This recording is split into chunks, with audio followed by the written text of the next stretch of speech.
Сәлем достар, сіздермен бірге Әсел Жұмабекқызы каналыма қош келдіңіздер. Бүгін сіздерге өте дәмді әрі жұмсақ, дайындалу оңай сүзбе қосылған орама бөлке рецептісін ұсынамын.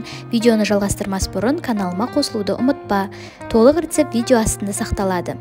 Ең алдымен жылы сүтке қант қосып араластырып, кейін ашытқыны салып, тағы да араластырып, ашытқымыз көтерілгенше қойып қоямыз.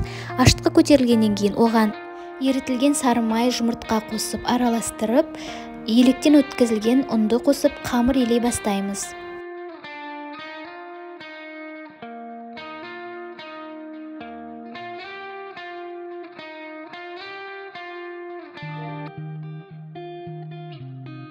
Қамырымыз жинақталғаннан кейін біраз қасық сұйық май қосып, қайтадан қамырды илеп, бетін жауып жылы жерге қойып қоямыз. Қамырымыз көтерілгенше салмасын дайындаймыз. Ол үшін сүзбемізге қант қосып, ванилин ұнтағын және бір жұмыртқаны қосып, осылай біркелкі болғанша миксерлеп дайындаймыз. Қамырымыз көтерілгеннен кейін оны қалыңдығы 5-6 сантиметрдей етіп жаямыз. Салмамызды салып, осылай біркелкі етіп жағып шығамыз.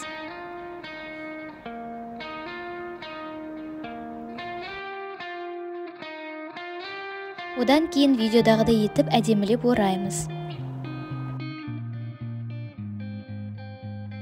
Дайын болған орамамызды кесіп, табаға салып, бетіне жұмыртқаның сарысын жағып, оны 180 градуста қызып тұрған пешке пісіріп аламыз.